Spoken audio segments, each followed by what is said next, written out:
Bihe byiza kuri mwese mwahisemo kurikira BTN TV muri aya masaha mu mwanya w'ikiganiro Menya guteka. Iki kiganiro ko mugikunda muri benshi mbizira.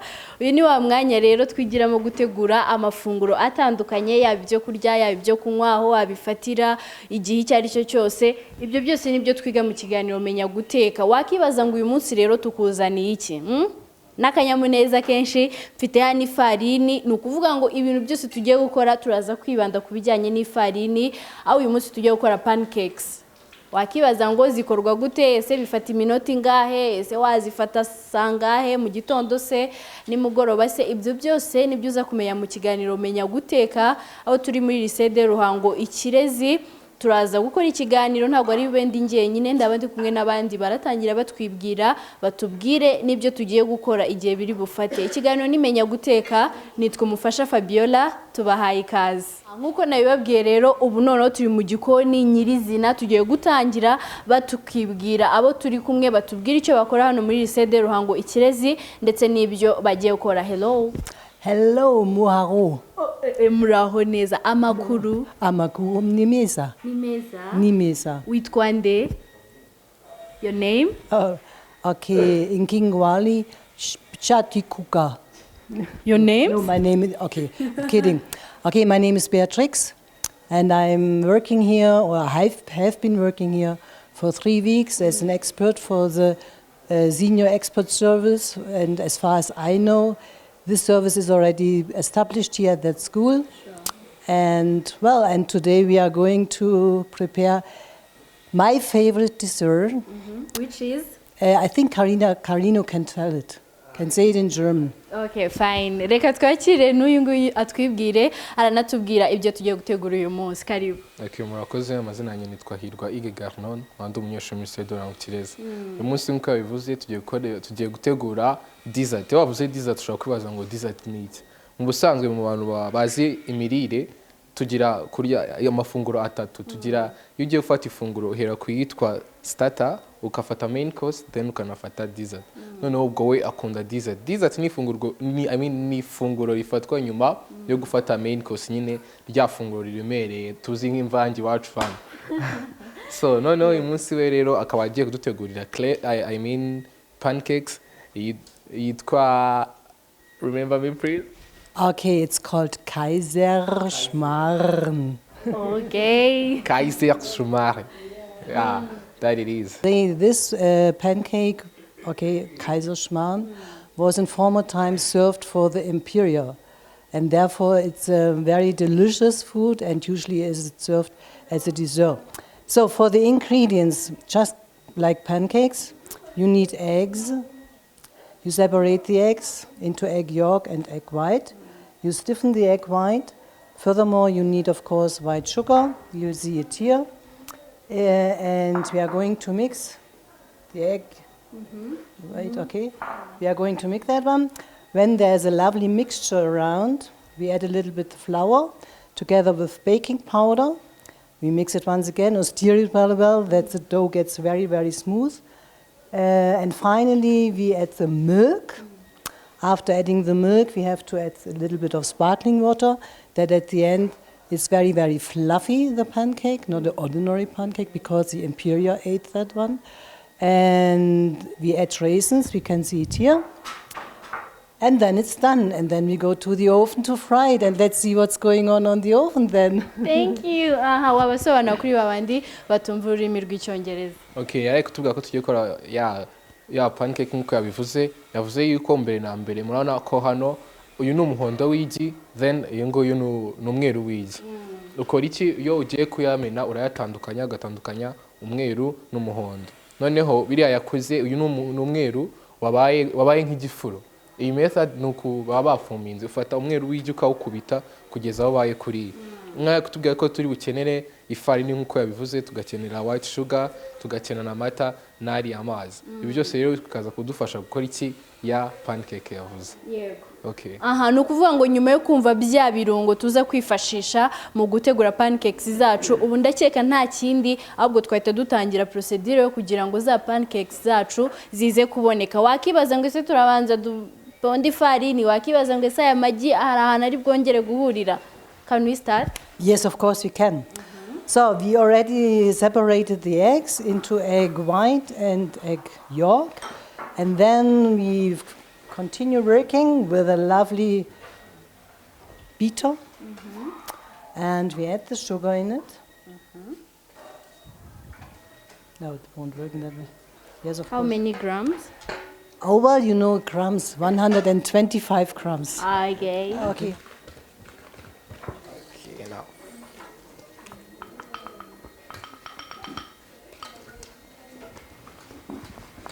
Ku bantu noneho badafite agakoresho nk'aka ngaka wakoresha intoki o Okay, udafite agakoresho nk'aka ngaka ubwo birumvikana ko bya mbere byakugora kugira ute kuvanga isukari n'amagi ariko ubwo ngubwo wakiranja hano wakoresha intoki nari cyangwa se ukabanza ugakoresha akayiko ukubita ya magi yawe n'isukari hanyuma hano ukagenda ukoreshamo intoki. Then what we're going to add? No, please stir. Please continue stirring. That the flour is more or less gone. Shall I help you in stirring because it's a little hard work? And usually, in those countries, we stir it with an electric mixer, so it goes very fast. And that's not now the best way, but to make it a little bit more easier, we add a little bit of milk. That there's a little bit liquid, then it goes faster.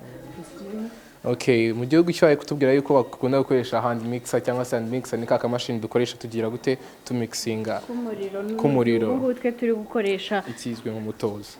Okay, noneho urakomeza ukavanga uko igipondo gikomera ko uba ufite uyu mutozo uri kuvanga ubu byumva ugenda wongeramo amata make make. Okay, so now you stir, you continue stirring, and I'm going to add the milk, and we are going to use 300 milliliters of milk. Okay. Okay, ugenda wongeramo amata gahoro gahoro kugira igipondo cyawe kize koroha. Atuye ko tugiye gukoresha amagarama 300 mililitiro. I mean mililitiro 300 z'amata. Ah, it works. That will be the best Kaiserschmarrn we ever prepared in Rwanda. Sure? Yeah, I think so. Okay. Have you ever tried Kaiserschmarrn before? Once. Once? Yeah. Here in Rwanda or where?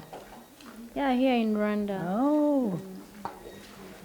Guteka ukavanga cya gipondo cyawe noneho kuko twaje gushyiramo amata byaje gutuma hazamo ububumbe urakomeza gukubita rero mpaka bwa bubumbe bugize gute bushizemo. Aya mata abatetse abashyushye abarakazuyaze cyangwa abakonje. Okay, this milk can be warm, cold, or cooked or uncooked.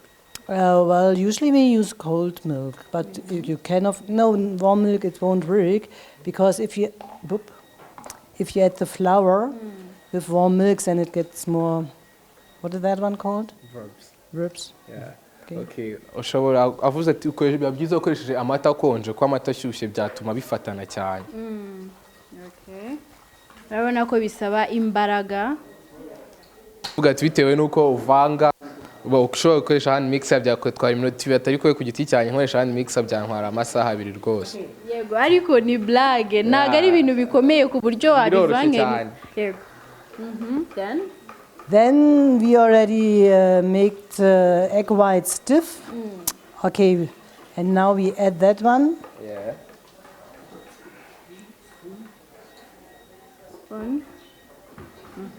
Okay, hano ugenda wongeramo wa mweru w'igi wakubitiye ku ruhande. Can I use this? No?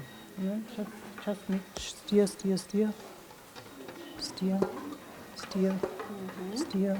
stir. Yeah.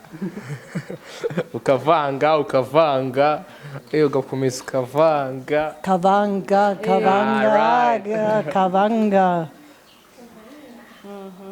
Then Yeah, okay, we remove all the things from the bowl.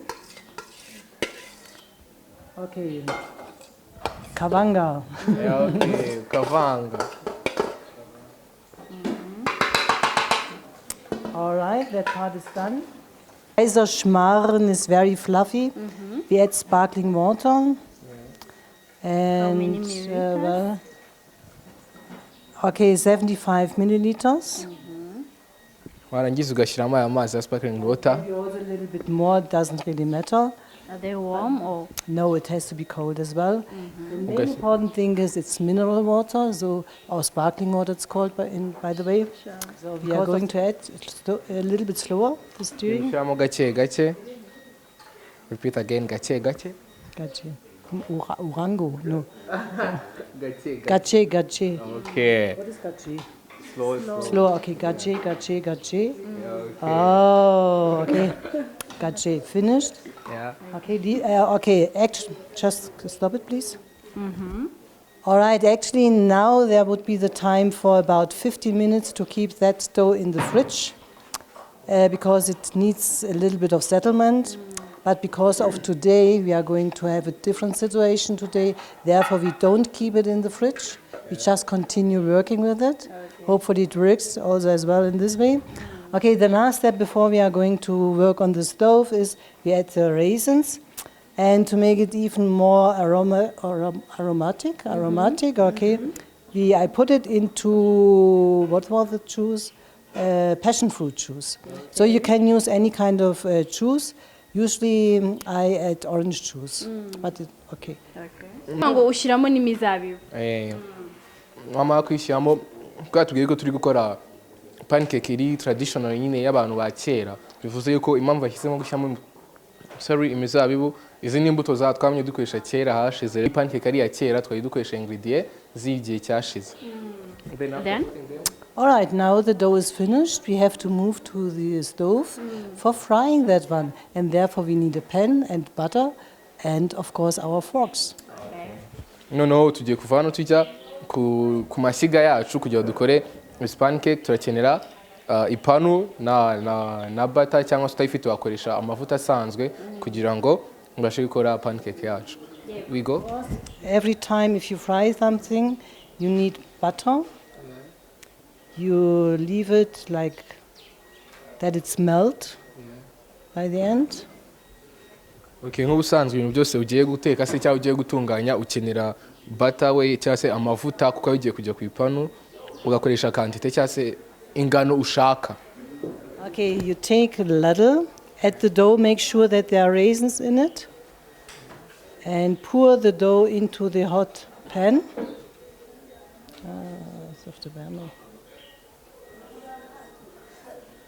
Okay.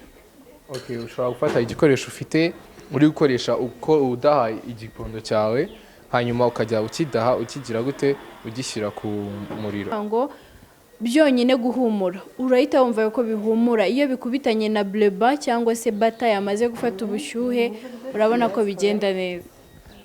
Okay, noneho ahangaha nibyandi twakomeje n'ubundi ngo twabigenje mbere ni cya gipondo tugiye gushyira ku ipano n'ubundi ku muriro uringaniye bitewe n'ipanu yawe. Hari ipanu zishyuha cyane zishiririza, hari ipanu ziba ari nziza itakenera gushyuha cyane. Then there is another step. We have to wait now until the surface becomes dry, that you don't see any liquid anymore. Then you get to know that the lower part of that one is fried in the right way. Noneho urategereza ku buryo utaribone aya mavuta ari hejuru twayandi tuba twayengesheje yongera kugaragara. Into half. Ni ukuvuga ngo urakatamo kabiri. It doesn't mean, okay.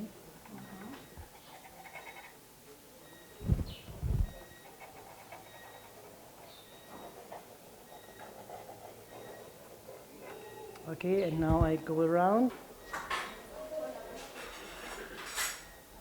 Okay, actually you move, hopefully it works here. Hanyuma ikagenda ukora wakase.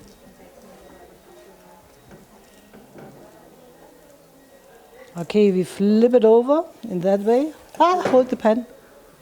Okay, yeah.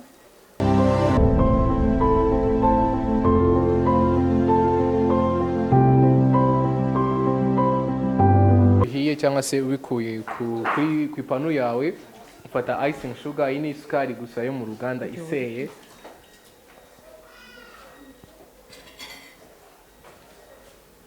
Rero urabona yuko izi pancakes zitandukanye n'izindi usanzwe tuzi. Itandukaniro nta rindi ntago harimo itandukaniro nini cyane usibye ry'imizabibu nuko izindi pancakes dusanzwe tuzi zozo uyisavinga nyine ikiri uruzeru cyangwa se igifatanye.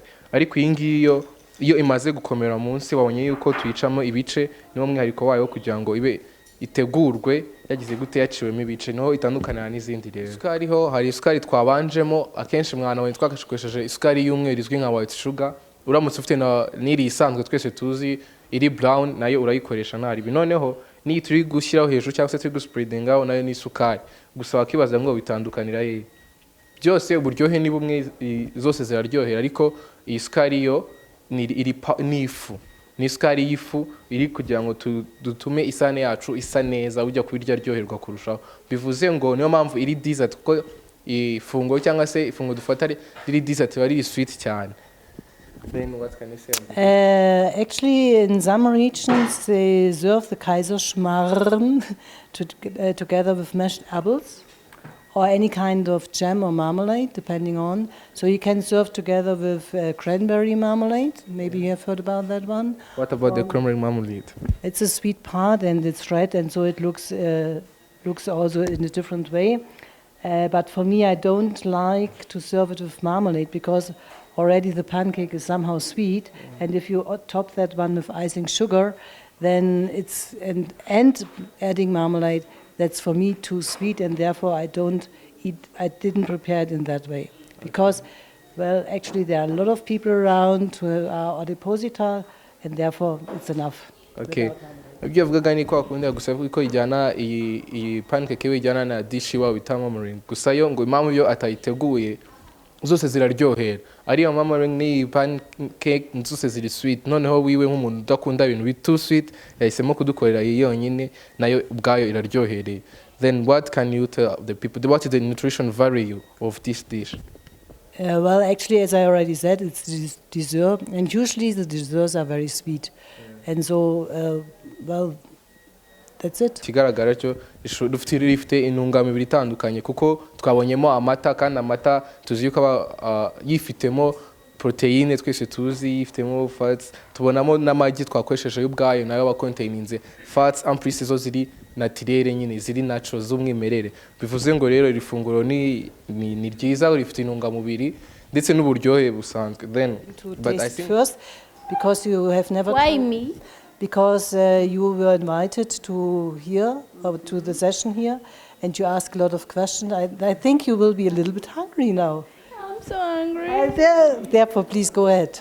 Yego ni ukuvuga ngo ari kuvuga ngo nabajije ibibazo byinshi nshobora kuba nshonje ariko se wamugaye mwe nimuyibona nashonje ariko reka testing numve ngo ese iyi dessert koko yaryoha kurusha uko mu Rwanda cyangwa se abantu benshi bagiye batandukanye bafata dessert zitandukanye zisanzwe zizwi ugasanga umuntu arya umuneke cyangwa ugasanga arya izindi mbuto zitandukanye ariko uyu munsi reka trying twumve ngo ese ibintu abadage bakora byaba biryoshye koko uramfasha gutestinga se cyane testing ndahari humura wese ko bano ushonje kundusha ireke kubera guteka umwuka yewe ari ibibazo reka noneho dutestinge twumve ngo ese biraryoshye ese isukari ntago yaba yabaye nyinshi kurusha uko twe twabishakaga. Enjoy. You too. Enjoy. Merci. Yummy. Biraryoshye.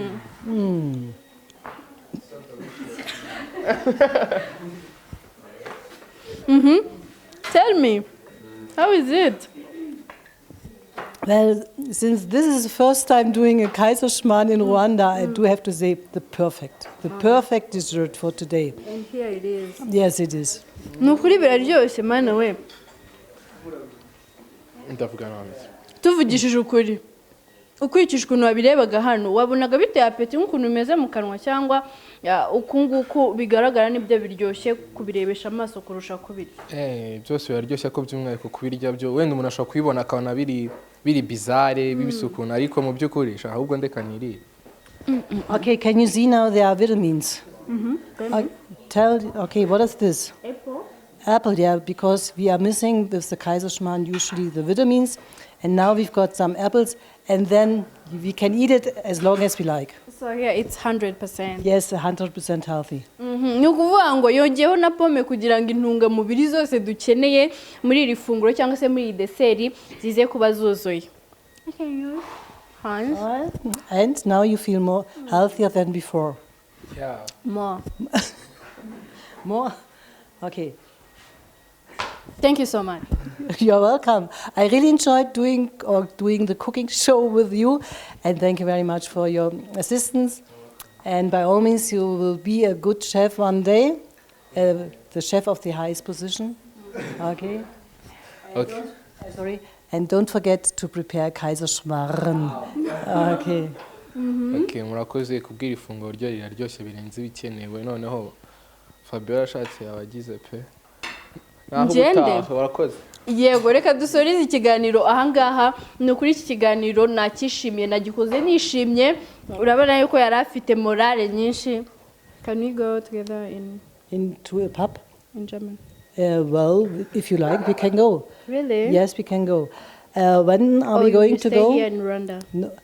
Well, maybe I come back to Rwanda when you have finished filming that everything. Then I'm going to watch it, and then if I like it, then I'm going to stay. Okay, no kuvuga ngo araza kureba ikiganiro ukuntu cyagenze nasanga byagenze neza azaguma hano mu Rwanda. Reka dusoze ikiganiro cy'uyu munsi. Naho ubutaha mwari kumwe nanjye umufasha Fabiola nayindi muri CD Ruhango Ikirezi. Uyu ni umudage yaturutse mu gihugu cy'Ubudage aho yaje kudufasha gutegura ibintu bitandukanye hano muri CD Ruhango Ikirezi. Naye wazuka higa bakaguha ubumenyi cyane cyane ko atari abanyarwanda gusa baba bahari abwo ari n'abanyamahanga babafasha kugira ngo mubashe kumenya indyo za hano yaba mu Rwanda ndetse no hanze yarwo. Wakoze cyane. Namwe murakoze. Thank you so much. Murakoze. Murakoze nawe. Yego ikiganiro nimenya guteka nakagaruka ni buri ku cyumweru saa 12 za nimugoroba cyagucika kongera kugikurikira kwa mbere saa 3 n'igice za mu gitondo. Jeff niyo nzima yari ku buhanga bw'ibyuma. Turabakunda. Bye bye. Bye.